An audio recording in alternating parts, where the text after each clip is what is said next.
Shah news में आपका इस्तकबाल है। ताज़ा तरीन खबरों के लिए देखते रहिए शाह न्यूज। రెండు కూడా లోహాలతో చర్య జరిగినప్పుడు ఏం జరుగుతుంది అనేది ఇక్కడ మనకు మెయిన్ ఇంపార్టెంట్ ఎగ్జామినేషన్ లో కూడా చాలా ఇంపార్టెంట్ ఇది 10th క్లాస్ విద్యార్థులకి. అయితే ఇప్పుడు ఒకసారి మనం ఇక్కడ అబ్జర్వ్ చేసినట్లయితే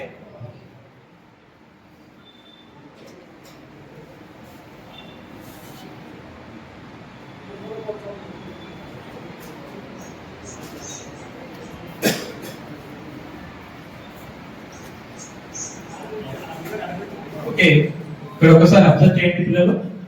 ఇవి కావాల్సినటువంటి మెటీరియల్ ఎగ్జామ్ లో అడిగేటప్పుడు సార్ ఇది ఆపుకొని ఇక్కడ అంటే అక్కడ దీన్ని ఫిల్ చేసుకోవచ్చు, మళ్ళీ ప్లే చేయొచ్చు. సో ఈ విధంగా ఇక్కడ పిల్లలకి ఇది ఒక బొమ్మ చూడగానే మొత్తం ఎక్స్పెరిమెంట్ గుర్తొస్తుంది సార్, ఎగ్జామ్ లో ఈజీగా రాయొచ్చు. ఇక్కడ చూడండి, ఇక్కడ మనం తీసుకునేటువంటి లోహాలతో ఆమ్లాల చర్యకు కావాల్సిన పరికరాల జాబితా రాసి ప్రయోగ విధానాన్ని వివరించండి అన్నప్పుడు మనకు కావాల్సిన పరికరాలు రావాలంటే ఫస్ట్ బొమ్మ మనకు కావాలి. ఈ బొమ్మలు ఏమేమి ఉన్నాయి చూడండి, అవే కావాల్సిన పరికరాలు. ఫస్ట్ ఏం చేస్తాము, స్టాండ్. ఏం స్టాండ్ అంటే ఇది రిటార్డ్ స్టాండ్. మన స్టాండ్ లో చాలా రకాలు ఉన్నాయి, అది కాదు రిటార్డ్ స్టాండ్.